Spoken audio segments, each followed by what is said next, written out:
నమస్తే ఏంద్రీ న్యూస్ కి స్వాగతం. నేను సుప్రియ. ముందుగా ముఖ్యాంశాలు.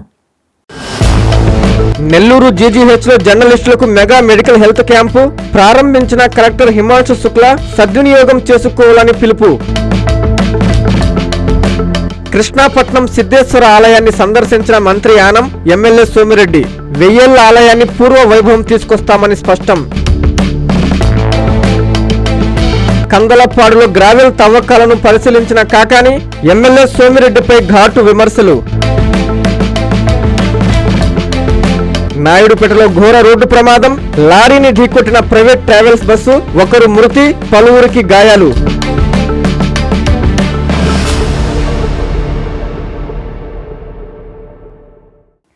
నెల్లూరు జీజీహెచ్ లో జర్నలిస్టుల మెగా మెడికల్ హెల్త్ క్యాంపుని కలెక్టర్ హిమాంశు శుక్లా ప్రారంభించారు. Hospital superintendent doctor Kondeti Madhavi ఆధ్వర్యంలో జిల్లాలోని జర్నలిస్టులందరికీ ఉచితంగా వైద్య పరీక్షలు నిర్వహించి మందులు పంపిణీ చేశారు. రాష్ట్ర ప్రభుత్వ ఆదేశాల మేరకు నెల్లూరు జనరల్ ఆసుపత్రిలో మెగా మెడికల్ హెల్త్ క్యాంపు జరిగింది. క్యాంపు ప్రారంభోత్సవానికి కలెక్టర్ హిమాంశు శుక్లా ముఖ్య అతిథిగా విచ్చేశారు. ఆయనకి జీజీహెచ్ సూపరింటెండెంట్, పలువురు అధికారులు, వైద్యులు ఘనస్వాగతం పలికారు. ఈ సందర్భంగా కలెక్టర్ ఉచిత వైద్య శిబిరాన్ని ప్రారంభించారు. అనంతరం జిల్లాలోని పలువురు జర్నలిస్టులు తమ ఆరోగ్య సమస్యలను సూపరింటెండెంట్ దృష్టికి తీసుకెళ్లారు. వైద్య సిబ్బంది వారికి ఉచితంగా పరీక్షలు చేసి మందులు పంపిణీ చేశారు. జర్నలిస్టులకి 2 రోజుల పాటు ఈ క్యాంపు జరుగుతుందని, ప్రతి ఒక్కరూ సద్వినియోగం చేసుకోవాలని కలెక్టర్ సూచించారు. అనంతరం superintendent doctor Kondeti Madhavi, DD Gopal రెడ్డిలు మీడియాతో మాట్లాడారు. నిత్యం బిజీగా ఉండే జర్నలిస్టులు తమ ఆరోగ్యంపై ప్రత్యేక చొరవ చూపాలని కోరారు. ప్రతి జర్నలిస్ట్ ఈ అవకాశాన్ని సద్వినియోగం చేసుకోవాలని కోరారు. ఈ శిబిరంలో జిల్లాలోని జర్నలిస్టులు, జీజీహెచ్ సిబ్బంది, నెల్లూరు ఐఎన్పిఆర్ సిబ్బంది తదితరులు పాల్గొన్నారు. ఈ మన మీడియా మిత్రులు ఎవరి డే టు డే లైఫ్లో చాలా బిజీగా ఉంటారు. సో వాళ్ళు వృత్తి ధర్మంగా వాళ్ళు ఎప్పుడు పడితే అటు వెళ్ళి వస్తుంటారు కాబట్టి ఆరోగ్యం పట్ల శ్రద్ధ కూడా చూపించారు. సో అటువంటి టైంలో మనకు ఇది ఒక మంచి అవకాశంగా లభించింది. మన ఐఎన్పిఆర్ మినిస్టర్ గారు, డైరెక్టర్ గారు, కలెక్టర్ గారు అందరూ చొరవతో, గవర్నమెంట్ చొరవతో తీసుకొని ఇది ఒక ఆర్గనైజ్ చేయమని చెప్పడంతో నేను వెంటనే మేడం గారికి చెప్పడం జరిగింది. మేడం గారు, మన డిఎంహెచ్ఓ గారు, తర్వాత మన సూపరింటెండెంట్ మేడం గారు ఇద్దరు చెప్పిన వెంటనే ఓకే చేస్తూ అన్ని చేద్దాం సార్, బాగా చేద్దాం అని చెప్పడం జరిగింది. సో దాని తగ్గట్టుగా ఈరోజు కూడా మంచి ఏర్పాట్లు చేశారు. సో వీళ్ళందరికీ ముందుగా నేను థ్యాంక్స్ చెప్తున్నాను. సో మనందరికీ తెలుసు, మనకందరికీ ఆరోగ్యమే మహాభాగ్యము. అండ్ వరల్డ్ హెల్త్ ఆర్గనైజేషన్ యొక్క థీమ్ కూడా ఈసారి together health stand with science. అంటే ఒక సైన్స్ తోటి మనము ముడిపడి ఉంది ఈ హెల్త్ పరంగా అనేది. సో ఎలా అంటే ఇప్పుడు ఒక షుగర్ పేషెంట్ ఉంటే వాళ్ళకి ఎలా కనుక్కోవాలి? జస్ట్ వాళ్ళు నీరసం ఉన్నంత మాత్రాన, లేదా యూరిన్ ఎక్కువ వెళ్తోంది నాకు అన్నంత మాత్రాన అది షుగర్ ఉంది అని మనం చెప్పడానికి లేదు. దానికి ఒక నిర్ధారమైన పరీక్ష ఉంటుంది. ఆ రక్త పరీక్ష లేదా యూరిన్ పరీక్ష చేసినప్పుడు ఆ బ్లడ్లో షుగర్ లెవెల్స్ అనేవి ఎక్కువ ఉన్నప్పుడే వాళ్ళకి షుగర్ కానీ డయాబెటీస్ మెలిటస్ ఉందని, బీపీ చెక్ చేసినప్పుడు ఒక సర్టైన్ లెవెల్ 130/80 అని ఉంటుంది. అది నార్మల్ రేంజ్. దానికన్నా ఎక్కువ ఉన్నప్పుడు మనం మీకు బీపీ ఉంది, మీకు షుగర్ ఉంది అని చెప్తాం. అంటే సైన్స్ మనకి ఎవిడెన్స్ ఇస్తుంది. అంటే ఒక రిపోర్ట్ ద్వారా ఎస్ మీకు షుగర్ ఉంది కాబట్టే మీరు ట్రీట్మెంట్ తీసుకోవాలి, అంతేగాని మనంతటకు మనం యూరిన్ ఎక్కువ వెళ్ళిపోతుంది అని తీసుకోవడానికి లేదు. సో దానికి అంతటికీ ముఖ్యంగా మనకు కావలసినది మన హెల్త్ పరంగా పరీక్షలు. కృష్ణపట్నం గ్రామంలో ఉన్న అత్యంత ప్రాచీన సిద్ధేశ్వరాలయాన్ని సర్వేపల్లి ఎమ్మెల్యే సోమిరెడ్డి చంద్రమోహన్ రెడ్డి, కేంద్ర ప్రభుత్వ పురావస్తు శాఖ చీఫ్ మునిరాజారెడ్డి, రాష్ట్ర దేవాదాయ శాఖ అధికారులతో కలిసి మంత్రి సందర్శించారు. ఆలయ పునర్నిర్మాణంపై పురావస్తు, ఆలయ అధికారులతో వారు సమీక్షించారు.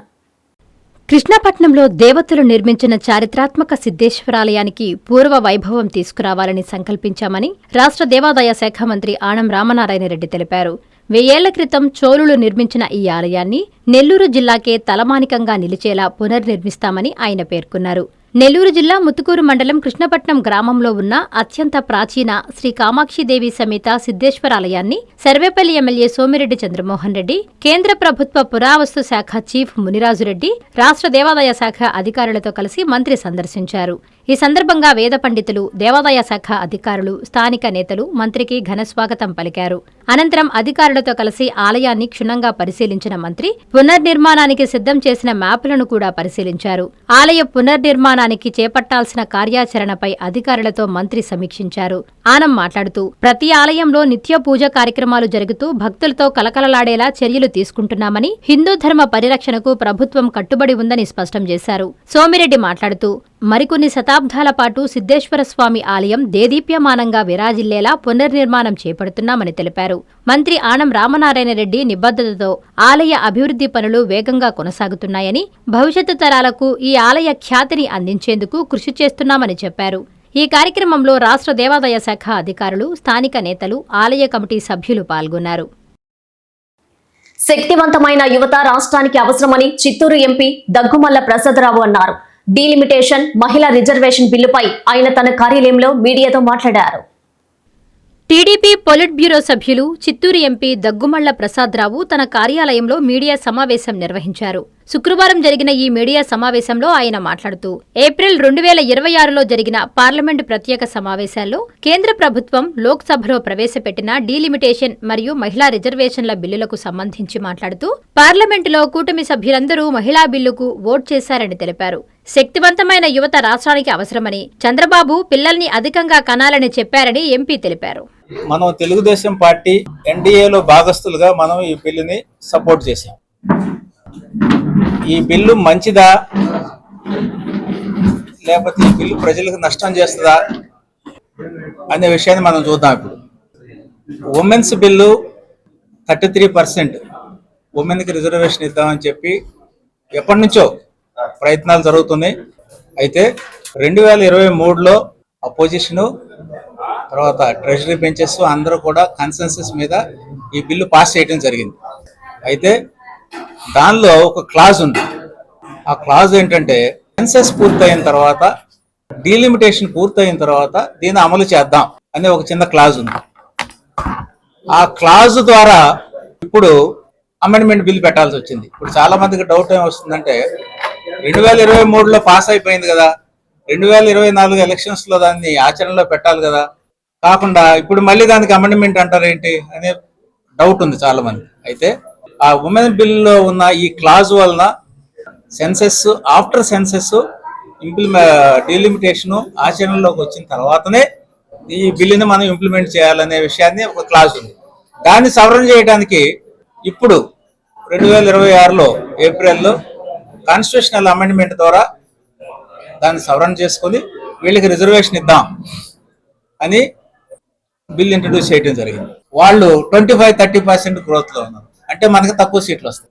అప్పుడు మీరు రాజ్యాంగాన్ని అమెండ్ చేసి 50% కూడా తీసేస్తాము అని అంటే అది కుదరదు. ఎందుకంటే already as per constitution census conduct అయిపోయింది. సెన్సెస్ ప్రకారం చేయాల్సిందే. మన అందరూ కూడా తక్కువ సీట్లు వస్తాయి. దాన్ని మనం అందరూ యాక్సెప్ట్ చేస్తామా? అపోజిషన్ ఎవరు రెస్పాన్సిబుల్ దీనికి? 50% యాక్సెప్ట్ ఉంటే 38 వచ్చేది. రేపు మనం సెన్సెస్ వచ్చిన తర్వాత మనకు 30-29 వస్తాయి. దానికి ఎవరు బాధ్యులు? సో ఇట్లాంటి అన్ని సమస్యలు ఉన్నాయి. పత్రికల ద్వారా మీకు, తర్వాత ఎలక్ట్రానిక్ మీడియా ద్వారా మీ అందరికి తెలియజేయడం ఏంటంటే ప్రజలకి ఇది చాలా అన్యాయము. ఈ వాళ్ళు తీసుకున్న నిర్ణయం తప్పు. ఇది ప్రోగ్రెసివ్ కాదు, రెగ్రెసివ్ తీసుకున్నారు. ఇప్పుడు ముందు జరిగే నష్టానికి కూడా అపోజిషన్ పార్టీసే బాధ్యులు. కాబట్టి గవర్నమెంట్, ఎన్డీఏ గవర్నమెంట్ చేసింది చాలా కరెక్ట్ విధానం. వర్కౌట్ చేసిన బేసిస్ బాగుంది. అన్ని కూడా ఎక్స్ప్లెనేషన్ కూడా బాగుంది. ఎమ్మెల్యే సోమిరెడ్డి కనుసన్నల్లోనే గ్రావెల్ దోపిడీ సాగుతోందని మాజీ మంత్రి కాకాని గోవర్ధన్ రెడ్డి ఆరోపించారు. కందలపాడులో గ్రావెల్ తవ్వకాలను ఆయన పరిశీలించారు.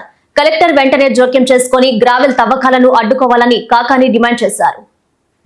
నెల్లూరు జిల్లా వెంకటాచలం మండలం కందలపాడు గ్రామంలో జరుగుతున్న అక్రమ గ్రావెల్ త్రవ్వకాలపై మాజీ మంత్రి కాకాని గోవర్ధన్ రెడ్డి గ్రామస్తులతో కలిసి పరిశీలించారు. రైతులను వివరాలు అడిగి తెలుసుకున్నారు. ఈ సందర్భంగా ఆయన మాట్లాడుతూ సర్వే నంబర్ 57లోని భూమి దశాబ్దాలుగా నిరుపేదలైన గ్రామస్తులు సాగు చేసుకుంటున్న భూమిని గుంతలమయంగా మార్చారని, 2007 సంవత్సరంలోనే ఈ భూములకు విద్యుత్ సౌకర్యం కల్పించి భూములు పంట పండించుకున్న ఆధారాలున్నాయని, 2023లో ముఖ్యమంత్రి జగన్మోహన్ రెడ్డి ఆదేశాల మేరకు సుమారు 240 ఎకరాల్లోని 174 ఎకరాల 67 సెంట్ల భూమిని అనాధీనంగా మారుస్తూ 140 మంది పేదలకు పట్టాలివ్వాలని నిర్ణయం తీసుకున్నట్లు తెలిపారు. వైఎస్ఆర్ కాంగ్రెస్ పార్టీ ఎప్పుడూ పేదల మనోభావాలకు అనుగుణంగానే పనిచేసిందని, గ్రామస్తుల ఆలోచనలకు భిన్నంగా మేము ఏ రోజు వ్యవహరించలేదని ఆయన అన్నారు. ప్రస్తుత కూటమి పాలకుల అండదండలతోనే గ్రావెల్ కాంట్రాక్టర్లు బరితెగించి పేదల భూముల్లోకి చొరపడ్డారని, ప్రస్తుత ఎమ్మెల్యే సోమిరెడ్డి చంద్రమోహన్ రెడ్డి కనుసన్నలలోనే ఈ దోపిడీ జరుగుతోందని, గతంలో తాము ఎవరినైతే అడ్డుకున్నామో వారితోనే ఇప్పుడు సోమిరెడ్డి ఒప్పందాలు కుదుర్చుకుని వాటాలు పంచుకుంటూ పేదల కడుపు కొడుతున్నాడని కాకాని తెలిపారు. ఈరోజు మీకు ఎక్కడ అనుమతి ఉంది, దానికి సంబంధించి మీకు పర్యావరణ అనుమతులు ఎంతవరకు ఇచ్చారు, మీరు దానికి సంబంధించి ఎంత మీకు క్వాంటిటీకి ఇచ్చారు, మీరు ఎంత ఇచ్చారనేటువంటిది అసలు మైనింగ్ శాఖ అనేటువంటిది జిల్లాలో లేదు. ఎక్కడ పడ్డా సరే మీరు ఏమైనా ఎత్తుకోండి, మాకెంత ముట్ట చెప్పండి అని చెప్పి ఆ డీడీ ఎవరైతే ఉన్నారో మైనింగ్ డీడీ నిద్ర లేస్తే అవినీతిలో మునిగి తారడం తప్ప రేపు వీళ్ళందరి చేత నేను ఒకటే చెప్తున్నా, ఈరోజు మీరు అనుకుంటున్నారా మీ ప్రభుత్వం ఉందని, మీ చేత మీరు తిన్నటువంటి తప్పుడు సొమ్ము మొత్తం కక్కించేదాకా వదిలిపెట్టేటువంటి పరిస్థితి ఉండదు అనేటువంటి విషయాన్ని గుర్తుంచుకోండి. ప్రతి ఒక్కరు ఎవరైతే ఈరోజు విర్రబీగుతున్నారో మా దగ్గర ఉందనుకున్నారో, మీరు తిన్న డబ్బు డీడీ మైన్స్ దగ్గర నుంచి రెవెన్యూ డిపార్ట్మెంట్ దగ్గర నుంచి ఎవరెవరైతే ఉన్నారో, ఎవరైతే ఈరోజు బళ్ళలు ఎత్తకపోతున్నారో ఆ బళ్ళ నెంబర్లతో సహా నమోదు చేయండి. ఆ ఓనర్లు పిలిస్తే బుర్ర కథ చెప్పినట్టు చెప్తాడు అరగంట లోపల ఏం జరిగింది, ఎవరు తీసుకున్నారు, ఎవరు ఉండారనేటువంటిది. కాబట్టి ఎంత పెద్దవాళ్ళు ఉన్నా సరే ఉపేక్షించేది ఉండదు. కాబట్టి స్పష్టంగా చెప్తున్నాం, ఈరోజు మీకు ఎంత హక్కు ఉందనేటువంటి దాని మీద కూడా ఈరోజు కలెక్టర్ గారితో మాట్లాడతా, కలెక్టర్ గారితో కూడా తేల్చుకుంటాం. అయ్యా దీనికి సంబంధించి మీ ఇష్ట ప్రకారం దోచుకుంటూ పోతుంటే అడిగేవాళ్ళు లేరు అనుకుంటే, వాళ్ళ పాపం గ్రామంలో నిరుపేదలు ఉంటే వాళ్ళ గళం విప్పితే మేము లోపలేస్తామని చెప్పి సిఐ సుబ్బారావు ఆయనకి ఏమి సంబంధం ఉండి వచ్చాడు ఇక్కడికి చూద్దాం. ఆయన కింద గతంలోనే చెప్పి నేను సుబ్బారావు సంగతి తేలుస్తామని చెప్పాం. మరలా ఈరోజు చెప్తున్నాం, ఆయన సివిల్ కేసులో ఎంత వచ్చింది, ఆయన వీళ్ళ దగ్గర ఈ కాంట్రాక్టర్ దగ్గర ఎంత కొట్టేసి వీళ్ళకి సంబంధించి వీళ్ళని బెదిరించాడు, ఒక పోలీస్ అధికారిగా ఉండి బెదిరించాల్సినటువంటి అవసరం నీకేం వచ్చింది? రెవెన్యూ అధికారులు వస్తారు, రెవెన్యూ అధికారులు మైనింగ్ అధికారులు ఫిర్యాదు చేస్తారు, అయ్యా దీనికి సంబంధించి అనుమతులు ఉన్నాయి, అన్ని అనుమతులు ఉన్నా సరే వీళ్ళు వస్తున్నారని చెప్పి నీ దగ్గర ఫిర్యాదు లేకుండా ఏమీ లేకుండా నీకు ఆ బాడుగోలో కూడా ఫోన్ చేసి చెప్తే వెంటనే నువ్వు రావడం, వచ్చి ఆ మనీ నువ్వు తీసుకెళ్ళిపోవడం. చంద్రమోహన్ రెడ్డి ఊళ్ళోళ్ళ మీద పని తిని బ్రతికేటువంటి వాడు, ఊళ్ళోళ్ళ సొత్తు తిని బ్రతికేటువంటి వాడు, ఊళ్ళోళ్ళకి సంబంధించినటువంటి భూములు కొట్టుకుని బ్రతికేటువంటి వాడు. ఇంతకన్నా దారుణమైనటువంటి పరిస్థితి ఉంటుంది. నిద్రలేసి చెప్తాడు నాకన్నా నీతివంతుడు నిజాయితీవంతుడు ఉండడు అని చెప్పి నేను చెప్తున్నా, పచ్చని చెట్టు కింద నిలబడి చెప్తున్నా. చంద్రమోహన్ రెడ్డి నీ ప్రాంతానికి వచ్చి నేను ఈ గ్రావెల్ దీనికి సంబంధించి నేను కానీ నా కుటుంబం కానీ కాంట్రాక్టర్ దగ్గర ₹1 నేను డబ్బులు తీసుకోలేదని ప్రమాణం చేయమనండి. నేను అనేక సందర్భాల ప్రమాణానికి పిలిచా, కనీసం పేదల సొత్తు తినే నేనే పర్యటిస్తా, దాని మీద నేనే ఫిర్యాదు చేస్తానని చెప్పాం. జిల్లా కలెక్టర్ గారిని కూడా కలిసి ఫిర్యాదు చేస్తాం. ఇక్కడ ఉన్నటువంటి ఫోటోలు అన్ని సేకరించాం. దానికి సంబంధించినటువంటి ప్రతి ఒక్కటి కూడా ఈరోజు పెన్ డ్రైవ్లో తీసుకెళ్లి ఇక్కడ ఎన్ని దారుణాలు జరుగుతున్నాయో జిల్లా కలెక్టర్ గారికి, జిల్లా ఎస్పీ గారికి చెప్తాం, వినతి పత్రం ఇస్తాం. అన్నిటి మీద కూడా కానీ చర్యలు తీసుకుని తక్షణం వాటికి సంబంధించినటువంటి మైనింగ్ ఏదైతే అన్యాయం జరుగుతుందో, వీళ్ళకి సంబంధించినటువంటి ఆక్రమణలు జరుగుతున్నాయో అవి ఆపకపోతే మేమే అడ్డుకోవాల్సినటువంటి పరిస్థితి ఉందని చెప్పి ఈ సందర్భంగా తెలియజేస్తూ ఈరోజు ఈ పర్యటనకు వచ్చినటువంటి సందర్భంగా పెద్ద ఎత్తున ఇచ్చేసినటువంటి వారందరికీ కూడా మరొకసారి హృదయపూర్వకమైనటువంటి ధన్యవాదాలు తెలియజేస్తూ గ్రామస్తులందరికీ నేను అండగా నిలుస్తానని చెప్పి మరొకసారి మాట ఇస్తూ ఈరోజు మీడియా మిత్రులు కూడా హృదయపూర్వకమైనటువంటి ధన్యవాదాలు. వేసవి కాలంలో విద్యార్థులను కాలువల వైపు వెళ్లనీయకుండా తల్లిదండ్రులు జాగ్రత్తలు పాటించాలని ఎస్ఐ రాజేష్ సూచించారు. సంఘంలోని పలు కాలువలను ఆయన సందర్శించి హెచ్చరిక బోర్డులు ఏర్పాటు చేయించారు. నెల్లూరు జిల్లా సంగం మండలంలో వేసవి కాలాన్ని దృష్టిలో ఉంచుకుని ఎస్ఐ రాజేష్ పలు కాలువలను సందర్శించారు.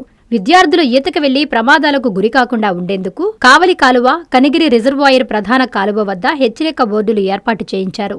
వేసవి సెలవులు ప్రారంభమైన నేపథ్యంలో విద్యార్థులు కాలువల వైపు వెళ్లకుండా నివారించడమే లక్ష్యంగా ఈ చర్యలు చేపట్టినట్లు ఎస్ఐ రాజేష్ తెలిపారు. తల్లిదండ్రులు తమ పిల్లలను కాలువలు, చెరువులు, నదుల వద్దకు పంపకుండా జాగ్రత్తలు తీసుకోవాలని సూచించారు. ఈత సరదాల పట్ల అప్రమత్తంగా ఉండాలని, ప్రమాదకర ప్రాంతాలకు దూరంగా ఉండాలని ప్రజలకు హెచ్చరించారు. ప్రమాదాలను నివారించడమే ఈ చర్యల ప్రధాన ఉద్దేశ్యమని పోలీసులు పేర్కొన్నారు. కాబట్టి ప్రజలందరికీ విజ్ఞప్తి, పేరెంట్స్ అందరూ ఖచ్చితంగా వాళ్ళ పిల్లల యొక్క కదలికల మీద స్పష్టమైన నిఘా పెట్టి ఉంచాలి. వాళ్ళు ఎక్కడికి వెళ్తున్నారు, ఎక్కడి నుంచి వస్తున్నారు అనేది చూసుకుంటూ ఉండాలి. వాళ్ళు తెలియక ఆ నీళ్ళల్లో దిగి క్షణికావేశంలోనే వాళ్ళ ప్రాణాలు కోల్పోతుంటారు. కాబట్టి ప్రజలందరూ వాళ్ళ పిల్లలకి తగిన జాగ్రత్తలు చెప్పి ఇట్లాంటి పిచ్చి పనులు చేయకుండా జాగ్రత్తలు తీసుకోవాలి. అలా కాదని ఎవరైనా సరే ఇక్కడ కనిపిస్తే మాత్రం వారికి వాళ్ళ తల్లిదండ్రులకి కౌన్సిలింగ్ ఇస్తాము, అందులో ఎటువంటి మొహమాటం లేదు. అలాగే ప్రజలందరికీ విజ్ఞప్తి, ఈ వేసవి సమయాల్లో పిల్లలు ఇళ్ళకాడే ఉంటారు. ఈ బైకులు అవి తీసుకొని ఇష్టం వచ్చినట్టు తోలి మైనర్ డ్రైవింగ్ చేసి వాళ్ళ ప్రాణం మీదకో లేదా వేరే వాళ్ళ ప్రాణం మీదకో తీసుకొస్తూ ఉంటారు. కాబట్టి అలాంటి పిచ్చి పనులు జరగకుండా ఎట్టి పరిస్థితుల్లో పిల్లలకి బైకులు ఇవ్వడానికి వీల్లేదు. ఎవరికైతే లైసెన్స్ ఉంటుందో అలాంటి వారికి మాత్రమే అనుమతిస్తాం. అలా కాదని ఎవరైనా సరే కనిపిస్తే మాత్రం వారిపై తగు సెక్షన్ల కింద కేసు నమోదు చేసి ఆ బైక్ సీజ్ చేసి వాళ్ళ తల్లిదండ్రుల మీద కేసు నమోదు చేస్తాం. రోడ్డు ప్రమాదంలో వన్యప్రాణికి గాయాలయ్యాయి. ఈ సంఘటన తిరుపతి జిల్లా రైల్వే కోడూరులో చోటు చేసుకుంది. ఘటనా స్థలానికి చేరుకున్న అటవీ శాఖ అధికారులు పొడదుప్పిని హాస్పిటల్ కు తరలించారు. తిరుపతి జిల్లా రైల్వే కోడూరు పట్టణ పరిధిలోని స్థానిక లీలావతి షుగర్ హాస్పిటల్ ఎదురుగా ఎంజీ రోడ్డులో ఒక పొడదుప్పికి గాయాలయ్యాయి. ఈ పొడదుప్పి అడవి నుండి జనజీవన స్రవంతిలోకి వచ్చిందా లేక లారీ నుండి రోడ్డుపై పడిందా అనే అనుమానాలు వ్యక్తమవుతున్నాయి. స్థానికుల సమాచారం మేరకు ఈ పొడదుప్పి లారీకి ఎదురుగా వెళ్లింది. లారీ ఢీకొనడంతో గాయాల పాలైందని కొందరంటున్నారు. మరికొందరు లారీ తగలలేదు, లారీలో నుంచే కింద పడడం వల్ల తన 4 కాళ్లకు గాయాలయ్యాయని చెబుతున్నారు. ఏది ఏమైనప్పటికీ జనజీవన స్రవంతిలోకి వన్యప్రాణి సాధు జంతువైన అడవి పొడదుప్ప ఇలా ప్రజల మధ్యలో ఎలా వచ్చిందనే ప్రశ్నార్థకం. సమాచారం తెలుసుకున్న అటవీశాఖ అధికారులు సంఘటనా స్థలానికి చేరుకుని తిరుపతి ఆసుపత్రికి తరలిస్తున్నట్లు సమాచారం. ఆగి ఉన్న లారీని జబ్బర్ ప్రైవేటు ట్రావెల్ బస్సు ఢీకొట్టింది. ఈ ప్రమాదంలో ఒకరు మృతి చెందగా పలువురికి గాయాలయ్యాయి. ఈ ఘటన తిరుపతి జిల్లా తాల్వాయిపాడు జాతీయ రహదారిపై చోటు చేసుకుంది. తిరుపతి జిల్లా నాయుడుపేట పట్టణం పెళ్లకూరు మండలం తాల్వాయిపాడు హైవేపై రోడ్డు ప్రమాదం జరిగింది. సర్వీస్ రోడ్డులో ఆగి ఉన్న లారీని జబ్బర్ ప్రైవేట్ ట్రావెల్స్ బస్సు వెనుక నుంచి ఢీకొట్టింది. ఈ ప్రమాదంలో ఒకరు మృతి చెందగా పలువురికి గాయాలయ్యాయి. విషయం తెలుసుకున్న సీఐ సంఘమేశ్వరరావు, ఎస్ఐ ఆదిలక్ష్మిలు ఘటనా స్థలానికి చేరుకుని ప్రమాదం జరిగిన తీరును పరిశీలించారు. చికిత్స నిమిత్తం క్షతగాత్రులను నాయుడుపేట ప్రభుత్వ వైద్యశాలకు తరలించారు. 36 మందితో జబ్బర్ ట్రావెల్స్ బస్సు బెంగుళూరు నుంచి నెల్లూరుకు వెళుతుండగా ప్రమాదం చోటు చేసుకుంది. ఘటనపై పోలీసులు కేసు నమోదు చేసి దర్యాప్తు చేపట్టారు. బ్రెయిన్ స్ట్రోక్ తో డిగ్రీ విద్యార్థిని మృతి చెందిన విషాద ఘటన నెల్లూరు జిల్లా రాపూరులో చోటు చేసుకుంది. విషయం తెలుసుకున్న పెంచలకొన ఆలయ చైర్మన్ తిరుపాల్ రెడ్డి, పలువురు టీడీపీ నేతలు బాధిత కుటుంబాన్ని పరామర్శించి ఆర్థిక సాయం అందజేశారు. నెల్లూరు జిల్లా రాపూరు మేజర్ పంచాయతీలోని నవాబ్పేట గ్రామంలో విషాదం చోటు చేసుకుంది. వివరాల్లోకి వెళితే నవాబ్పేట గ్రామానికి చెందిన తలారి అంకమ్మ రాపూరు ప్రభుత్వ డిగ్రీ కళాశాలలో ద్వితీయ సంవత్సరం చదువుతోంది. ఆమెకు 22వ తేదీన అకస్మాత్తుగా బ్రెయిన్ స్ట్రోక్ రావడంతో 22 సంవత్సరాల తలారి అంకమ్మ మృతి చెందింది. ఈ ఘటన తెలుసుకున్న పెంచలకోన దేవస్థానం చైర్మన్, టీడీపీ నాయకులు చెన్ను తిరుపాల్ రెడ్డి తలారి అంకమ్మ స్వగృహానికి విచ్చేసి అంకమ్మ చిత్రపటానికి పూలమాలలు వేసి నివాళులు అర్పించారు. అనంతరం వారి కుటుంబానికి 10,000 రూపాయల నగదును ఆర్థిక సహాయం చేశారు. మీ కుటుంబానికి ఎల్లప్పుడూ అండగా ఉంటామని ఆయన తెలిపారు. ఈ కార్యక్రమంలో టీడీపీ నాయకులు నల్లవడ్ల వెంకటరమణారెడ్డి, సమయం ప్రసాద్, ఎంఎంటీ మధురెడ్డి, చెన్ను పెంచల్రెడ్డి, షేక్ ముక్తార్, కన్నయ్య, సికిందర్, ప్రభుత్వ డిగ్రీ కళాశాల సిబ్బంది పాల్గొన్నారు. తిరుపతి జిల్లా డక్కిలి నూతన ఎస్ఐగా వేటూరి బ్రహ్మనాయుడు బాధ్యతలు చేపట్టారు. ప్రజలు ఎలాంటి భయం లేకుండా స్వేచ్ఛగా తమ సమస్యలను తెలియజేయాలని సూచించారు. గ్రామాల్లో అసాంఘిక కార్యకలాపాలపై కఠినంగా వ్యవహరిస్తామని హెచ్చరించారు. తిరుపతి జిల్లా డక్కిలి మండలంలో నూతనంగా బాధ్యతలు స్వీకరించిన ఎస్ఐ వేటూరి బ్రహ్మనాయుడు ప్రజల సమస్యల పరిష్కారమే తమ ప్రధాన కర్తవ్యమని స్పష్టం చేశారు. పోలీస్ స్టేషన్కు రావడంలో ప్రజలు ఎలాంటి భయమూ లేకుండా స్వేచ్ఛగా తమ సమస్యను తెలియజేయాలని ఆయన కోరారు. ప్రతి ఫిర్యాదును నిష్పక్షపాతంగా పరిశీలించి బాధితులకు న్యాయం జరిగేలా కృషి చేస్తామని భరోసా ఇచ్చారు. గ్రామీణ ప్రాంతాల్లో చట్ట వ్యవస్థను బలోపేతం చేయడంలో ప్రజల భాగస్వామ్యం ఎంతో కీలకమని పేర్కొన్నారు. డక్కిలి పరిధిలో శాంతి భద్రతలను కట్టుదిట్టం చేయడానికి ప్రత్యేక చర్యలు చేపడుతున్నామని ఎస్ఐ తెలిపారు. మహిళలు, వృద్ధులు, గిరిజనులు వంటి బలహీన వర్గాల రక్షణకు ప్రాధాన్యత ఇస్తామని, వేధింపులు, భూ వివాదాలు, అక్రమ కార్యకలాపాలపై కఠినంగా వ్యవహరిస్తామని హెచ్చరించారు. రాత్రి పహారా, గ్రామాల్లో అవగాహన కార్యక్రమాలు నిర్వహించడం ద్వారా నేరాలను నియంత్రించడమే లక్ష్యమని వివరించారు. ఈ సందర్భంగా ఎస్ఐ బ్రహ్మనాయుడు తన మొబైల్ నంబర్ 9440700022ను మీడియా ద్వారా ప్రజలకు తెలియజేశారు. అత్యవసర పరిస్థితుల్లో లేదా ఏదైనా సమస్య ఎదురైనప్పుడు ఈ నంబర్కు నేరుగా సంప్రదించాలని సూచించారు. పోలీసులను కుటుంబ సభ్యుల్లాగా భావించి సహకరించాలని ప్రజలకు పిలుపునిస్తూ ఎప్పటికప్పుడు అందుబాటులో ఉండి ప్రజలకు అండగా నిలుస్తామని హామీ ఇచ్చారు. ఇక్కడ ప్రజలందరికీ అందుబాటులో ఉంటూ వారి యొక్క సమస్యల పరిష్కారానికి నేను కృషి చేస్తాను. మండలంలోని ప్రజలు ఎవరైనా సరే ఏ విధమైన సమస్యలున్నా, అలాగే ఇటువంటి చట్ట వ్యతిరేక కార్యక్రమాలు జరిగినా సరే డైరెక్ట్ గా వారు నా ఫోన్ నంబర్కి ఫోన్ చేసి నాకు సమాచారం ఇవ్వాల్సిందిగా కోరుతున్నాను. అలాగే వారికి ఎటువంటి సమస్యలు వచ్చినా డైరెక్ట్ గా పోలీస్ స్టేషన్కి వచ్చి వారి యొక్క సమస్యలు నాతో చెప్పుకోవాల్సింది కోరుతున్నాను. వారి యొక్క సమస్యల పరిష్కారానికి నేను సాధ్యమైనంత వరకు కృషి చేస్తాను. కాబట్టి ప్రజలందరూ నా యొక్క నంబరు నోట్ చేసుకోవాలని కోరుతున్నాను. నా నంబర్ 9440700022. నెల్లూరు రూరల్ ఎమ్మెల్యే కార్యాలయంలో జరిగిన ప్రజా దర్బార్ కార్యక్రమంలో టీడీపీ రాష్ట్ర అధికార ప్రతినిధి కోటంరెడ్డి గిరిధర్ రెడ్డి పాల్గొన్నారు. ప్రజల నుంచి ఆయన వినతులు స్వీకరించారు. ప్రజా దర్బార్ కార్యక్రమంతోనే అనేక సమస్యలకు పరిష్కారం చూపుతున్నామని ఆయన చెప్పారు. రూరల్ నియోజకవర్గ ప్రజలకు, కూటమి నేతలకు రూరల్ ఎమ్మెల్యే కార్యాలయం ఎల్లప్పుడూ అందుబాటులోనే ఉంటుందని టీడీపీ రాష్ట్ర అధికార ప్రతినిధి కోటంరెడ్డి గిరిధర్ రెడ్డి తెలిపారు. నెల్లూరు రూరల్ ఎమ్మెల్యే కార్యాలయంలో ప్రజా దర్బార్ కార్యక్రమం జరిగింది. ఈ కార్యక్రమంలో ఆయన టీడీపీ నేతలతో కలిసి ప్రజల నుంచి వినతులు స్వీకరించారు. ప్రజల నుంచి స్వయంగా అడిగి తెలుసుకుని స్పాట్లోనే పరిష్కారమయ్యే సమస్యలను అధికారులతో మాట్లాడి పరిష్కరిస్తున్నారు. గిరిధర్ రెడ్డి మీడియాతో మాట్లాడుతూ, కూటమి ప్రభుత్వం అధికారంలోకొచ్చిన నాటి నుంచి రూరల్ నియోజకవర్గంలో అభివృద్ధి, సంక్షేమ కార్యక్రమాలను పరుగులు పెట్టిస్తున్నారని చెప్పారు. ప్రజా దర్బార్లో అనేక సమస్యలు పరిష్కారమవుతున్నాయని, ఈ అవకాశాన్ని రూరల్ ప్రజానికం సద్వినియోగం చేసుకోవాలని ఆయన కోరారు.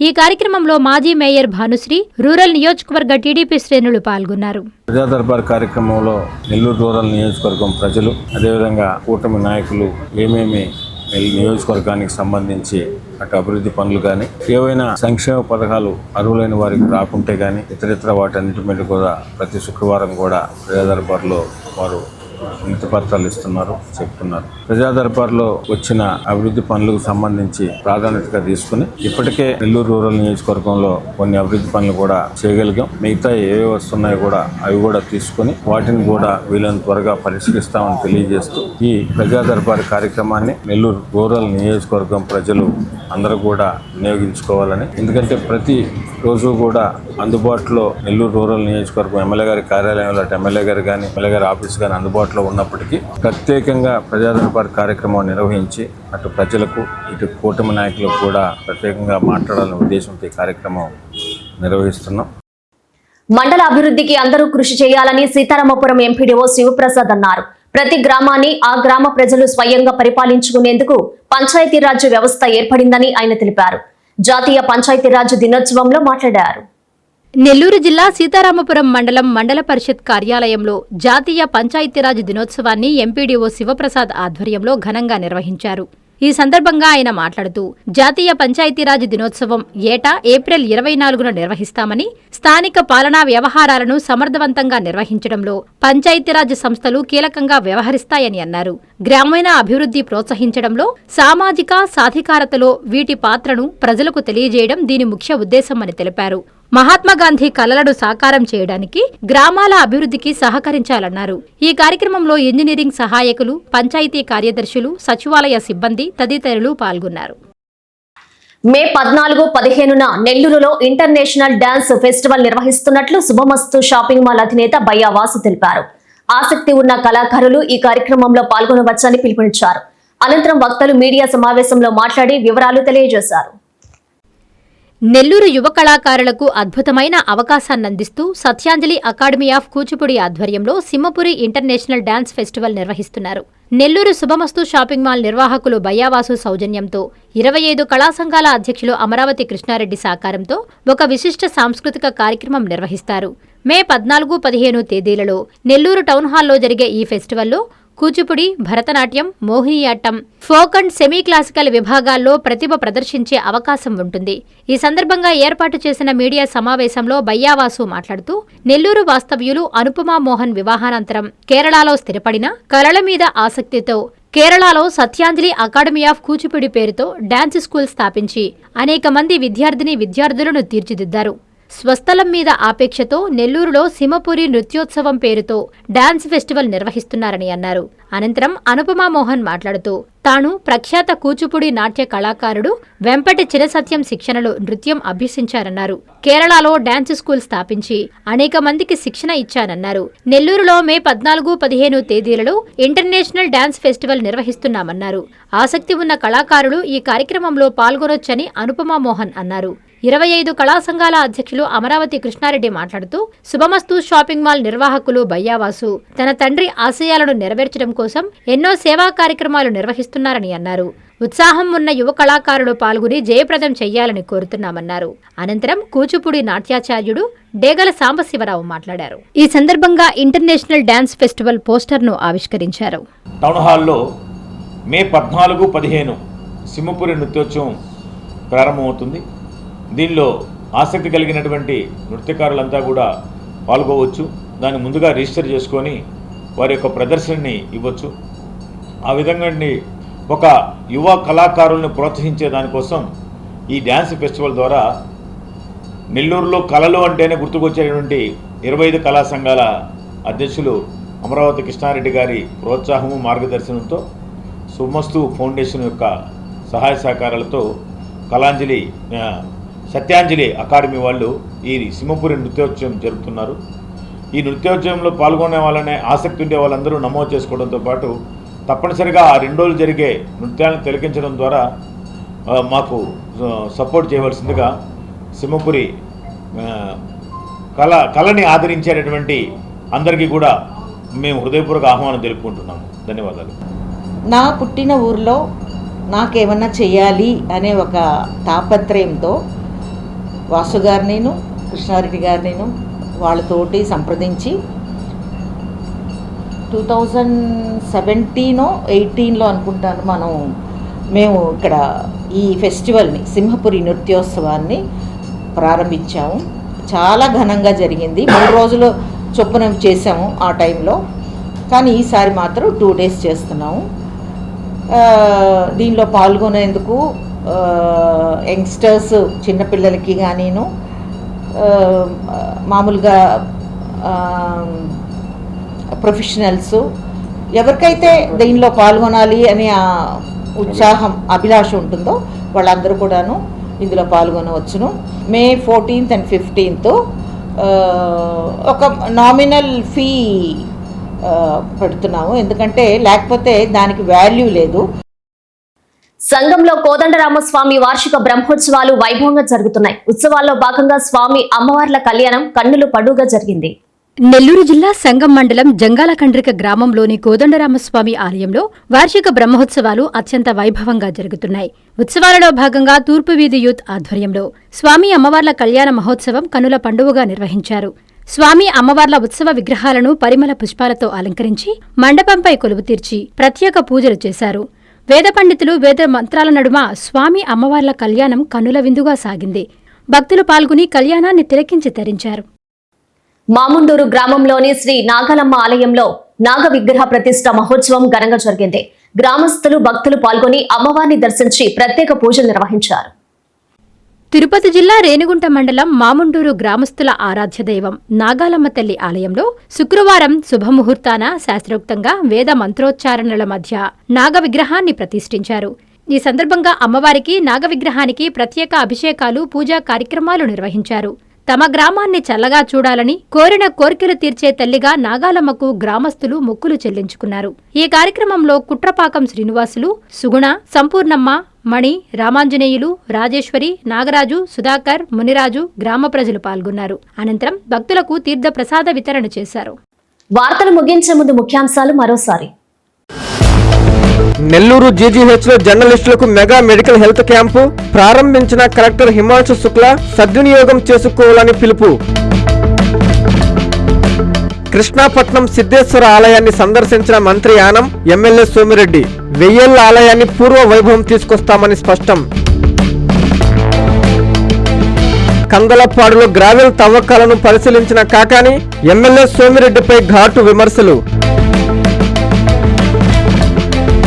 నాయుడుపేటలో ఘోర రోడ్డు ప్రమాదం, లారీని ఢీకొట్టిన ప్రైవేట్ ట్రావెల్స్ బస్సు, 1 మృతి, పలువురికి గాయాలు.